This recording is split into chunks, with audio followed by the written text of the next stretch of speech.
მაგრამ იქამდე მინდა კითხოთ ელჩის განცხადების შესახებ, სადაც მან გულის ტკივილი გამოთქვა საქართველოს ამერიკის ურთიერთობებზე გავრცელებული დეზინფორმაციის გამო. თქვენ როგორ შეაფასებთ, ანუ როგორ ფიქრობთ, ეს რა სიგნალი უნდა იყოს წესით ხელისუფლებისთვის, მაშინ როდესაც მმართველი ძალიდან პასუხობენ ელჩ დანიგალს, რომ მათაც წყინთ ის, რომ რუსული კანონი კრემლიდან შთაგონებულად არის შეფასებული. რა თქმა უნდა, საუკეთესო პარტნიორი სახელმწიფო, როდესაც ისმენს თვეების განმავლობაში განცხადებებს ქართული ოცნების მხრიდან, თითქოს ისინი აქ რევოლუციის ზემზადებიან და თითქოს ისინი ძილს უთხრიან ქართულ დემოკრატიას და ეს ისინი, ის ხალხია, ვინც 10 წლების განმავლობაში ქართული სახელმწიფოების საფუძვლების გამყარებისთვის მრავალი ინვესტიცია განახორციელა. ამას ვერავინ ვერ უარყოფს, რა თქმა უნდა, ახლა საწყენი არის, მაგრამ საკითხი მათთვის და აპოზიციას ასე ადამიანურადაც გამოხატავენ დიპლომატიური კორპუსის წარმომადგენლებიც. ვინაიდან ჩვენს შორის მხოლოდ სტრატეგიული პარტნიორული ურთიერთობები არ იყო, ნამდვილად მეგობრული ურთიერთობები იყო, არის და მიუხედავად ოცნების მეცადინეობისა, აუცილებლად იქნება მომავალში. უბრალოდ ეს იყო ადამიანური წუთილიც გარდა პოლიტიკურისა, მე ასე შევაფასებდი მის განცხადებას. თავარია ამერიკის შეერთებული შტატები რეალობას ახლა აგიქვამს ბოლომდე ადეკვატურად და მიხარია მე როგორც პოლიტიკოს, როგორც ამ ქვეყნის მოქალაქეს, განსხვავებით წლების წინ მათი დამოკიდებულებისა ქართული ოცნების მიმართ. მე თუხილით ვიტყოდი, თუკი პოზიცია იქნებოდა უფრო ადეკვატური ბევრი ჩვენი სტრატეგიული პარტნიორის მხრიდან წლების წინ, ქართული ოცნება აი ამ თავის ავტოკრატიულ რეჟიმს ასე ღრმად ნამდვილად ვერ გაამაგრებდა. ანუ ადეკვატურობა დროული სანქციები იქნებოდა ნიკა და უფრო ადრე ამას გულისხმობთ? არა, მე მახსენდება 2020 წელი, არჩევნები გაყალბებული, მახსენდება რიგი საერთაშორისო პარტნიორების წარმომადგენლობის ქვეყანაში შიგნით პოზიცია და მათ ჩემის აზრით ადეკვატურად არ შეაფასეს მაშინდელი გაყალბებული არჩევნები. ამის შემდეგ 2021 წლის არჩევნებიც მახსენდება, აი ამას გულისხმობ, პირველ რიგში როდესაც საუბრობ წლების წინ. შესაძლებელია რბილად დაფიქსირებულ პოზიციებს მათი მხრიდან, რომელსაც კურსს არ ათხოვებდა ქართული ოცნება, ის კი არა დღეს მას შემდეგ რაც ყველა ზღვას გადავიდა ქართული ოცნება და სანქციებიც კი დაუწესდათ, წარმოგიდგენიათ ხა ამ გადმოსახედიდან რეტროსპექტივაში ის შენიშვნით გაკეთებული განცხადება ამერიკის შეერთებული შტატების ან ევროპული რომელიმე წამყვანი სახელმწიფოს წარმომადგენლების მიერ საერთოდ არაფრის მომცემი არ იქნებოდა ქართული ოცნებისთვის. ეს დასანანია და ამას გულისხმობ 2020 წელს ბევრი რამ ვიცი, რა ვინ პოზიცია დააფიქსირა და ამაზე გული მწყდება, შესაძლებელი იქნებოდა რომ ქართული ოცნება გადამწყვეტი მნიშვნელობის იყო ნიკა, იმიტომ რომ სხვათა შორის ძალიან ბევრი პოლიტიკური ძალის წარმომადგენელს უსაუბრია რომ თავად ოპოზიციამ რაღაც გარკვეულწილად მაშინ ვერ შეძლო სწორი და უფრო ინტენსიური პოზიციონირება ამ საკითხზე, რომ მათ შორის მასაც დაემტკიცებინა, რომ ამ ეს არჩევნები ძალიან სერიოზული პრობლემებით ჩატარდა. 20 წელზე და თქვი არებს თქვენ ამ მოსაზრებას 20 წლის არჩევნები და შემდგომიც. არა, 2020 წლის არჩევნების შემდეგ იყო მართლაც წარმოუდგენელი ერთობა საზოგადოებაში, პოლიტიკურ სპექტრში, სამართლიანი ბოიკოტი გამოუცხადა პარლამენტს, ამის შემდეგ იყო დაკავება ჩემი და შემდეგ ვაჭრობა ქართული ოცნების მხრიდან და მათ შორის ამ ვაჭრობაში არ მინდა რა თქმა უნდა გვარდასახელებს ახლა არ ჩამოთვლი სტრატეგიული პარტნიორი სახელმწიფოს მაშინდელი წარმომადგენლებისა ქვეყანაში, ხელი შეუწყო ბავანმა რომ ამ ვაჭრობაში ქართულ ოცნებას გამოევაჭრა ქართული ოპოზიცია აღმოჩენილიყო პარლამენტში და მოკლედ დიახაც ეს შეცდომა დაშვებული იქნა, თუმცა კიდევ ერთხელ და ასაც მე შეხვედრებზე უშუალო შეხვედრებზე ამას არ ვმავლავ ჩვენს მეგობარ სტრატეგიულ პარტნიორ ქვეყნების წარმომადგენლებთან და მინდა გითხრათ, რომ აბსოლუტურად ახლა ადეკვატურად ესმით ის ჩვენი წუხილები. თუმცა კარგია, რომ ახლა გამოფხიზდა ყველა არის საერთაშორისო იზოლაციაში მოქცეული რეჟიმი ივანიშვილის და ქართველი ხალხი გრძნობს წარმოუდგენელ ხარდაჭერას მათი მხრიდან და ქართველი ხალხი დანახული არის დასავლეთის მიერ როგორც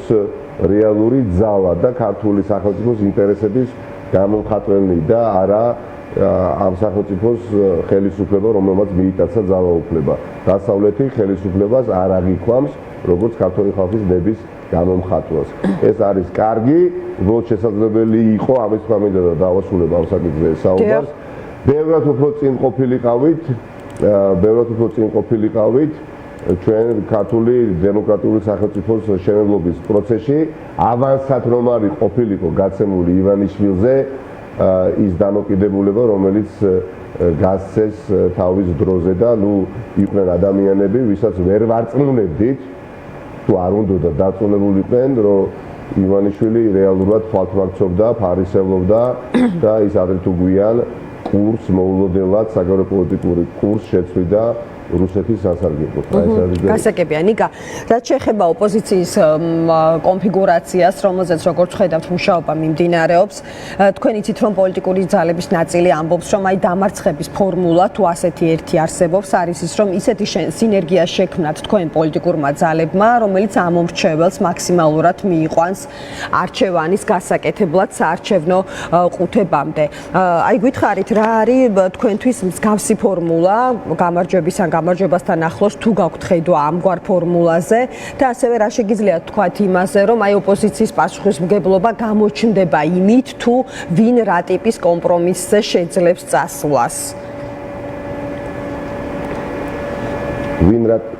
პირველ რიგში ჩვენ ყოველთვის პარტია ახალი, ყოველთვის ვიყავით ვარ და ვიქნებით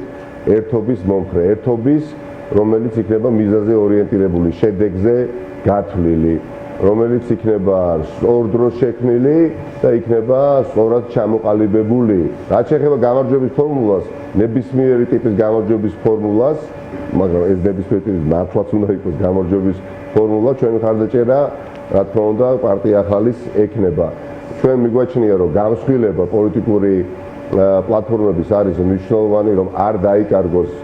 ოპოზიციური ხმა და გვიხარია, რომ ამ სულისკვეთებას ბევრი ვიზიარებთ პოლიტიკურ სპექტრში თუ არა უმრავლესობა და საუბარი ახლა ერთიან სიაზე, იცით, ვერავინ ვერ დაარწმუნა, რომ ერთიანი სია არის პროდუქტიული. პირიქით, რაც უფრო დრო გადის, უფრო მეტი ადამიანი წუნდება მის კონტრპროდუქტიულობაში. არ შეიძლება უამრავი ადამიანი და უამრავ ადამიანში 10,000 ოპოზიციოდ განწყობილ ამორჩეველს გულისხმობ დატოვა არჩევანის გარეშე სპეციფიკური ამორჩეველი ყავთ დღეს ოპოზიციურ ველსაც და მათ უნდა ჰქონდეთ რამდენიმე არჩევანი მაინც, უბრალოდ გარანტია უნდა არსებობდეს იმისა, რომ გამსხვილებული პოლიტიკური პლატფორმები გარანტირებულად გადალახავენ 5%-იან ბარიერს და ამით შესრულდება ძირითადი ამოცანა, რომ არ დაიკარგოს ოპოზიციური ხმა. და როგორ უნდა არსებობდეს ნიკა ამის გარანტია, მაშინ როდესაც ოცნება სწორედ იმას ჩაუსაფრდება, რომ აიღოს, თქვა, იყოს გარკვეული ხმები მობილიზებული, მაგრამ არ იყოს ბარიერი გადალახული, რომ შემდეგ ეს ხმები საკუთარ კალათაში წაუიდეს, ხო ეს? არა, როდესაც ხო, აი ამ გარანტიის წყაროთ რას ხედავთ თქვენ? ოპოზიციური პარტია დღეს უკვე არსებობს რამდენიმე ოპოზიციური პარტია, რომელსაც არანაირი პრობლემა არ აქვს ბარიერის გადალახვის სხვა სოციოლოგიური კვლევის მონაცემებით და თუ ეს ოპოზიციური პარტიები კიდევ უფრო გავსხვილდებიან პოლიტიკურ პლატფორმაზე, კიდევ უფრო გაიზრდება ამ პლატფორმის ელექტორალური წონა და შეუძლებელია წინასწარ არ იცოდეს საზოგადოებამ და ამ პოლიტიკურ პლატფორმებმა, რომ მათ არანაირი პრობლემა ბარიერის გადალახვის არ ექნება. ჯამი უნდა გაიზარდოს ოპოზიციური ხმებისა და არა უბრალოდ მექანიკური ერთობა, მაგალითად პარტია გახარიასთან ერთიან ნაციონალურ მოძრაობასთან, რომელიც აპრიორი მე პირადად დარწმუნებული ვარ 10,000 ოპოზიციურად განწყობილ ამორჩეველს სახში დატოვებს. არ შეიძლება ჩვენ გქონდეს იმის წინასწარი მოლოდინი, რომ თუ კი მთელი ოპოზიციური პარტიები, მათ შორის ეხლა რაც უნდა გაუკვირდეს ბავშვს, ეხლა პარტია ახალი თუ იქნება გახარიას პარტიასთან ერთიან სიაში გაერთიანებული და პარტია ნაციონალურ მოძრაობასთან, ჩვენს კი ძალიან ბევრი ამორჩეველი დაგვეკარგება და გახარიას პარტიასაც. დიახ, მაგრამ თუ ნაცებთან ერთად გამოხვალთ ნიკა, თუ ნაცებთან ერთად გამოხვალთ, აი მაგალითად გახარიას გუნდს აქვს არგუმენტი ესეთი, რომ ისინი გადიან ცალკე, მაგრამ სხვებს მოუწოდებენ, რომ გაერთიანდნენ, აი დნმ-ით მსგავსი პარტიებიო. რა სიტყვით ამაზე? საზოგადოებაში არის ერთობის მოთხოვნა, ნამდვილად ამ ერთობის მოთხოვნის წყურვილია ერთობის დაკმაყოფილება დიდწილად შეიძლება ნაწილობრივ დაკმაყოფილდა და სამართლიანად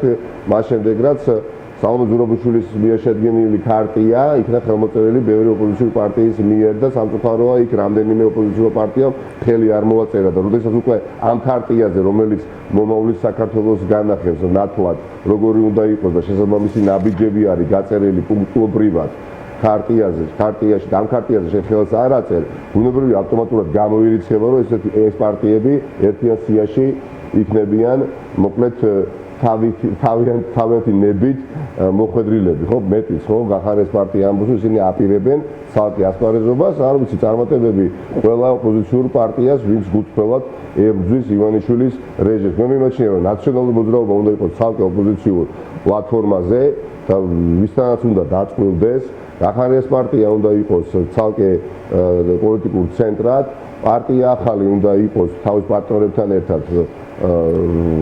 დამატებით პოლიტიკურ პლატფორმაზე და შესაძლებელი კიდევ ერთი პლატფორმა 3 ან 4-იც ატანადი არის, თავარი არის ოპოზიციური ხმა არ იკარგებოდეს და ყველაფერს თავი დავანებოთ მიმდინარეობს სოციოლოგიური კვლევა ანა უახლოეს პერიოდში იქნება მისი შედეგები ცნობილი საზოგადოებისთვის, მათ შორის ტელეკომპანია კევე პირველისთვისაც მჯერა ეს სოციოლოგიური კვლევა ტარდება შეთანხმებით ყველა ძირითადი პარტიებისა ერთმანეთთან და სამოქალაქო საზოგადოების ძირითადი ბირთვიც იყო ამ პროცესში ჩართული და სად თუ არა საზოგადოებრივი აზრის გამოკითხვის დროს უნდა საბოლოოდ ჩამოყალიბდე რა არის გამარჯვების ფორმულა ეს თუ და სპეკულაციები დასრულდება რომელი ფორმულა ჯობია უბრალოდ მე რჩება შთაბეჭდილება რომ არსებობს რამდენიმე პარტია ვისაც ერთიანი სია მხოლოდ იმიტომ უნდა რომ დამოუკიდება თუ იასპარეზებს ბარიერს კი გადალახავს მაგრამ განსხვავებით წინა წლებისა აჩვენებს დრამატულად შემცირებულ მაჩვენებელს და უნდა რომ დამალოს ეს თავისი ნაკლი და ამისი დრო ნამდვილად არ არის ამისი დრო ნამდვილად არ არის რომ პარტიულ ინტერესზე იფიქროს ვინმე საერთო გამარჯვება არის მოსაპოვებელი და რამდენი პოლიტიკური ცენტრი შეიქმნება ყველა პოლიტიკური ცენტრი უნდა იყოს ორიენტირებული რომ ოპოზიციური ხმა არ დაიკარგოს აი თუ კი ჩვენ დავწმუნდებით რომ პოლიტიკური ესა თუ ის პარტია ვერ ლახავს ბარიერს ან ახლოს არის ვერ გადალახვასთან ან კიდევ უფრო უარესი შორს არის 5%-ია ბარიერთან და არავითარ შემთხვევაში არ ერთიანდება მძიმე პოლიტიკურ ცენტრში და ცენტრთან ასეთ შემთხვევაში მედიამა ჩვენს და ყველა ადამიანმა დიახაც მას უნდა მოვუწოდოთ რომ იპოვონ მძიმე პოლიტიკური ცენტრი და წისქვილზე ივანიშვილის ელექტორალურ წისქვილზე წყალი არ დაასხან თუ კი ასეთი პარტიები იარსებებენ ხო ეს არის პირველ რიგში სადარდებელი და ჩვენთვის პარტია ახალისთვის უხერხულია რომ საარჩევნო კამპანია იწყება სიაზე საუბრით. მე ვფიქრობ ეს არის ყველაზე ნაკლები რაც საზოგადოებას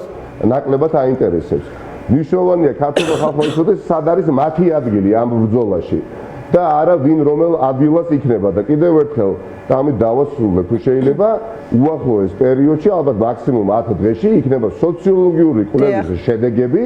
და გვაჩვენებს და მთელი საზოგადოება იქნება საქმის კურსში. რა ჯობია ოპოზიციამ იასპარეზოს მაგალითად ნაციონალურ მოძრაობასთან ერთად და პარტია გახარიასთან ერთად თუ ცალ-ცალკე სხვადასხვა პოლიტიკურ პლატფორმებში. მე მიმაჩნია რომ ცალ-ცალკე პოლიტიკური პლატფორმები იქნება ბევრად უფრო პროდუქტიული და ბევრად უფრო მომგებიანი. ეს არის ჩვენთვის გამარჯვების ფორმულა. თუ იგივეს არის განწყობა, მინდა თუ არა მიუხედავად იმისა, რაც მოხდა ნაციონალურ მოძრაობაში და ასე შემდეგ ნამდვილად მერწმუნეთ გადაულახავი ბარიერი მეც კი და ასობით ადამიანს ჩვენს თანამედროვეს არ ექნებოდა ვინაიდან ჩვენთვის ამოცანა ნომერი პირველი არის რეჟიმის ცვლილება დემოკრატიული ძალებით. მაგრამ იმაჩნია რომ მიხეილ სააკაშვილს, დათო კეზერაშვილს და ვანო მერაბიშვილს ესენი არიან ერთად, ხო? თანამებრძოლები არიან, ეს არის მათი პარტია. ყავთ ამომრჩევლები, ისინი უნდა ასპარეზობდნენ დამოუკიდებლად. სააკაშვილი, კეზერაშვილი, მერაბიშვილის პარტია არ არის ნამდვილად სუსტი პოლიტიკური ორგანიზაცია, მიუხედავად იმისა, რომ მოხდა ის რაც მოხდა, ხო? მაგრამ გონია რომ მათთან ერთად და პლუს კიდე საკუთრებით პარტია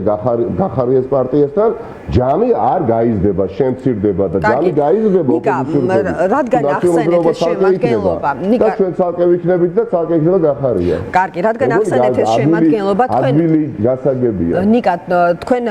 შესაძლოა იცნობთ ელენე ხოშტარიას მოსაზრებას, რომელმაც ვრცლად ისაუბრა ნაცების შიშის დაზღვევასთან დაკავშირებით ესეთ საკითხზე და ასევე იმით რომ რა არის ასე ვთქვათ მათი დომინაციის ასე ვთქვათ დათრგუნვის შესაძლებლობა ხო აი მაგალითად ელენე ხოშტარია ამბობს რომ ერთიანი სია ნაციონალური მოძრაობის ერთადერთი გარანტირებულად შემზღუდველია არ ფიქრობთ თქვენ ასე კონკრეტულად აი საერთო მიზანზე როდესაც საუბრობთ ივანიშვილის ხელისუფლებიდან გასტუმრებაზე მე ყოველ მოსაზრებას სიმპათიებს ამ შემთხვევაში ელენეზე მეკითხებით და სიმპათიებს მას აქვს თავისი მოსაზრება, მე მაქვს ჩემი მოსაზრება, სხვას აქვს თავისი მოსაზრება, ამიტომაც გადავწყვიტეთ ერთობლივად ჩავატაროთ სოციოლოგიური კვლევა და მისი მონაცემები ჩემთვისაც საინტერესო იქნება და ანგარიშგასაწევი და ელენესთვისაც და სხვებისთვისაც. ეხლა პრობლემა მხოლოდ იმაში ხომ არ არის, ანა ნომერში, ლოგოში და პარტიის დასახელებაში, ხო? მხოლოდ არა, რა თქმა უნდა. თავარი მოქმედი შექმნა ხა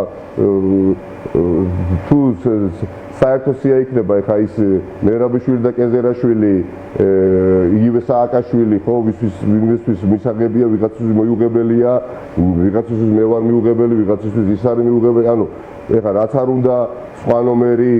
ასე თქვათ მივიღოთ სასახელი დავარქვათ სხვა პარტიაში მეც ვარ მე ვარ ნიკა ვარ ჩემი მეგობრები ან ვართ მისაღები ან არ ვართ მისაღებები ხო და ეხლა საზოგადოებას ვერავინ ვერ მოვატყუდეს ამიტომ მიმაჩნია რომ ნაციონალური მოძრაობის ცალკე ასპარეზობა არჩევნებზე იქნება საერთო ოპოზიციური შედეგისთვის უფრო სასარგებლო და ნუ ელენეს აქვს ეს მოსაზრება და კიდევ ერთხელ პარტიის უცემ უბრალოდ არ ვეთანხმებით ერთმანეთს ჩვენ კერძოთაც ვისაუბრია ამ საკითხთან დაკავშირებით ბევრი არ ვიზიარებ ამ პოზიციას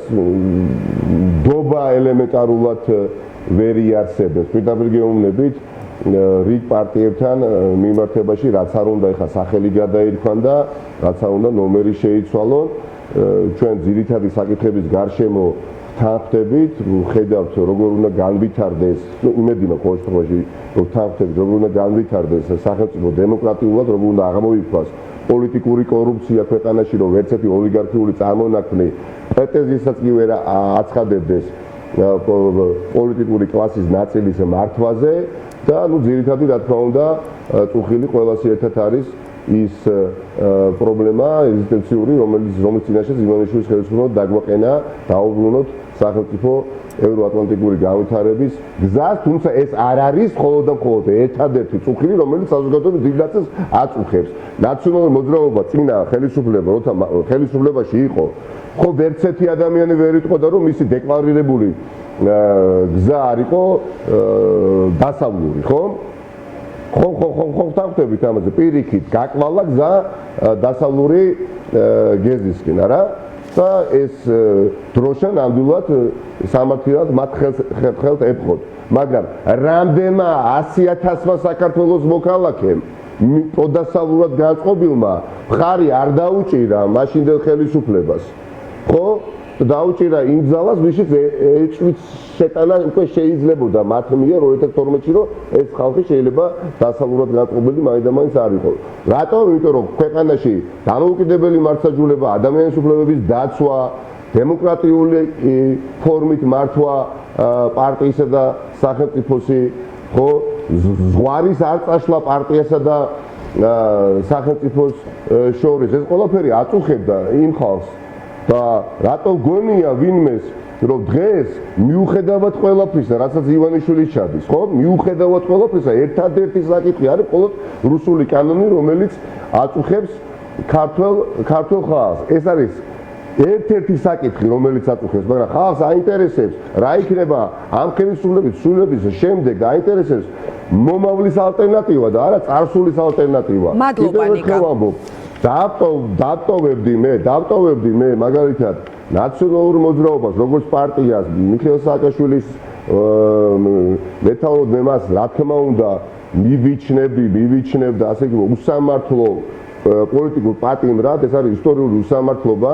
ნამდვილად, მით უმეტეს ივანიშვილის ხელისუფლების პირობებში დათარეშობდეს ყველა დამნაშავე, იქ სადაც დათარეშობდნენ ხალხს ჩაგრავდნენ და ამ დროს შენ ყავდეს პოლიტიკური პატიმარი, ეს